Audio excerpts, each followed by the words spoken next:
गौ रक्षक और सनातनियों के योद्धा दक्ष चौधरी और अभिषेक ठाकुर बाहर आ चुके हैं। आप लोग इन सभी को सोशल मीडिया पर काफी बार देख चुके होंगे, लेकिन जब ये लोग बाहर आए तो जो है ना, हमारे डॉक्टर साहब वो मिर्जापुर वाले गुड्डू पंडित की तरह छड़ी लेकर के उनकी तरफ जा रहे हैं। ये पूरा का पूरा जो समागम है ये देखकर बहुत अच्छा लगा। और जिस प्रकार से आज का युवा अपने करियर को, अपने बिजनेस को, अपने घर परिवार को दांव पर लगा करके, या यूं कहिए कि छोड़ करके जिस प्रकार से ग्राउंड पर काम कर रहा है, इसको देखकर ऐसा लगता है कि जिस भविष्य के भारत की कामना हमारे ऋषि मुनियों ने, महर्षियों ने, महर्षि दयानंद, स्वामी विवेकानंद, महर्षि रमन या फिर स्वामी श्रद्धानंद जी जैसे असंख्य ऋषि मुनियों ने की थी, वह भारतवर्ष की नई सुबह जल्दी ही आएगी। वैसे मैं आपको बता दूं कि दक्ष चौधरी इंस्टाग्राम पर काफी फेमस है, और अभी जो इनको जेल भेजा गया था, वह भेजा गया था ब्रज के क्षेत्र के अंदर जो शराब की दुकानें चल रही है उनको बंद कराने के जुर्म में। अब मुझे नहीं पता कि यह जुर्म कितना बड़ा जुर्म है, लेकिन सरकार जो कि खुद यह तय करती है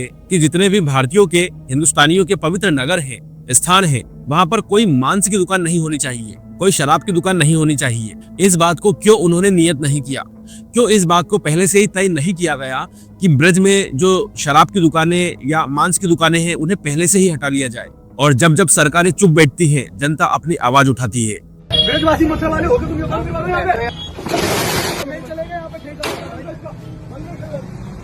और ऐसा भी नहीं है कि दक्ष चौधरी या अभिषेक ठाकुर के वहां जाने के, शटर बंद करने के बाद वो शटर फिर से खुल गया हो। वो लोग जेल पहुंच गए और वही काम वापस से वहां सुचारू रूप से चालू हो गया। अब महिलाओं ने मोर्चा संभाला और वो लाठी डंडा लेकर ठेके पर पहुंच गए।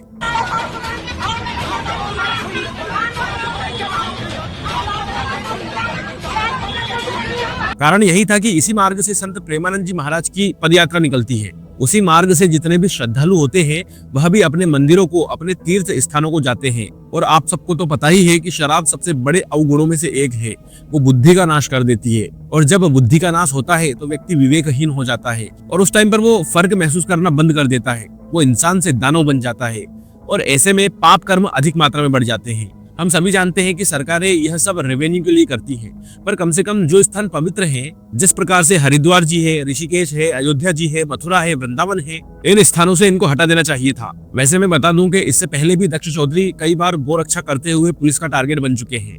इसके पहले एक लड़की थी जिसने कहा था कि मैं गाय को काटूंगी, खाऊंगी, मुझे कौन रोकेगा। दक्ष चौधरी और उनकी पूरी की पूरी टीम ही थी जो उस लड़की के घर जाकर के उसको सही से सबक सिखाकर आई थी। उसके बाद तो आप सब लोगों को पता ही है कि कैसा आउटरीच हुआ था। कौन सा केस होगा, वो काटने खाएंगे। रुको जरा, सब्र करो, बोला धक्का मुक्की नहीं करने का। बहुत बड़ी बड़ी बातें कर रही है। ये उसकी माँ है, वो ये कहती कि मैं गाय काट के खाऊंगी, केस मुकदमा सब देख लूंगी। ये उसकी माँ है, गाय हमारी माँ है, गाय काट जाएगी, घर से गाय पड़ी। अब देखो, हमारा समाज भी है जो दक्ष चौधरी जैसे लोगों को गाली देता होगा, उनको गुंडा कहता होगा, बदमाश कहता होगा, लेकिन बहुत सारे करोड़ों हिंदू ऐसे हैं जो इस प्रकार की लड़कियों के जब बयान सुनते हैं, या इस प्रकार से रास्तों में किसी ठेके को देखते हैं, या फिर कहीं पर गौ माता के ऊपर कोई होने वाला अपराध देखते हैं, उनकी हत्याएं देखते हैं, उनके ऊपर होने वाले जुर्म को देखते हैं, तो उनके अंदर भी आता होगा कि यार काश मेरे हाथ नहीं बंधे होते, मेरे पीछे मेरा कोई परिवार नहीं होता, तो मैं भी इनको सबक सिखाता। सब लोगों के दिलों के अंदर जो इस प्रकार की भावनाएं होती है ना, उसको प्रकट करने के लिए किसी न किसी रूप में कोई ना कोई दक्ष या कोई ना कोई अभिषेक या कोई ना कोई इसी प्रकार के जितने भी सोशल मीडिया पर या जमीन पर काम करने वाले लोग हैं, वो उभर करके आते हैं, वो आवाज बनते हैं करोड़ों लोगों की। मैं चाहता हूं कि दक्ष चौधरी जैसे जितने भी लोग हैं उन्हें हम सभी हिंदुओं की तरफ से सहयोग और सम्मान मिलना चाहिए। वैसे जिस प्रकार से दक्ष चौधरी काम कर रहे हैं, उससे पहले मोनू मानेसर भी इसी प्रकार से गौरक्षा का कार्य कर रहे थे। और एक अलग मोर्चा है जो है अवैध अतिक्रमण का। अवैध अतिक्रमण के ऊपर इस समय पर प्रीत सिरोही, यह नाम सभी ने सुना होगा। कहीं पर भी कोई भी अवैध मजार, अवैध मस्जिद, सड़क के ऊपर कोई भी इलीगल इंक्रोचमेंट होगा, ये भाई वहां पर पहुंच जाएंगे। इनके सोशल मीडिया पर, खास तौर पर ट्विटर पर यह बहुत एक्टिव रहते हैं, और जितने भी इनकी PILs होती हैं, जितने भी इनके काम होते हैं, जितने भी डिमोलिशंस होते हैं या कोई आवाज उठानी होती है, यह सब कुछ वो अपने सोशल मीडिया पर डालते हैं। ऐसे लोग आज समाज में गिने चुने हैं, और प्रीत एक ऐसा नाम है जो गिने चुनों में भी एक अकेला ही है। तो केवल यह नहीं कि मोर्चा सिर्फ एक ही चीज का है, मोर्चा मिसलीडिंग का भी है, जहां पर गलत जानकारियां देकर के लोगों को, खास करके हिंदुओं को टारगेट किया जाता है, उनको मिसलीड किया जाता है। उसको भी काउंटर करने के लिए लोग चाहिए। बहुत सारे ऐसे मोर्चे भी हैं जहां पर गाय की रक्षा तो एक अलग विषय, लेकिन गाय के खिलाफ बोल करके प्रसिद्धि प्राप्त करने वाले लोगों को भी सीधा हिंदी में सबक सिखाना होता है, वो भी मोर्चे हैं। और जितना भी इनलीगल इंक्रोचमेंट का मामला है उसे भी संभालने के लिए लोग चाहिए। और इन्हीं में से एक और नाम आता है जो इन सब के वरिष्ठ हैं, वो है पिंकी चौधरी। इनको भी हमने सोशल मीडिया पर कहीं ना कहीं देखा है। और इनमें से भी एक ऊपर नाम आता है, वह नाम है स्वामी नरसिंहानंद सरस्वती जी। ये जो पूरी की पूरी चेन बनती है, स्वामी नरसिंहानंद सरस्वती, पिंकी चौधरी, प्रीत सिरोही, फिर मोनू मानेसर, फिर दक्ष चौधरी, फिर अभिषेक ठाकुर और इनके बाद में और भी बहुत सारे लोग। ये क्या है? ये सैकड़ों वर्षों का वो सप्रेशन जो हिंदुस्तान ने लगातार झेला है। जब कोई भी कबाड़ी वाला आकर ये कहता है कि हम गाय को काट लेंगे, जब कोई भी कबाड़ी वाला आकर के कहता है कि हमने 800 साल राज किया है, जब कोई भी अब्दुल किसी मंदिर में खड़े होकर मिसलीड करके कहता है कि शिव जी पार्वती जी के ऊपर शक किया करते थे, जब कहीं पर भी किसी भी हिंदू बहन बेटी को उठा लिया जाता है, हत्या कर दी जाती है, लव जिहाद को प्रेस किया जाता है, जब फिल्मों के नाम पर अश्लीलता, हिंदुओं का विरोध, सनातन का विरोध फैलाया जाता है, जब जाकिर नायक जैसे लोग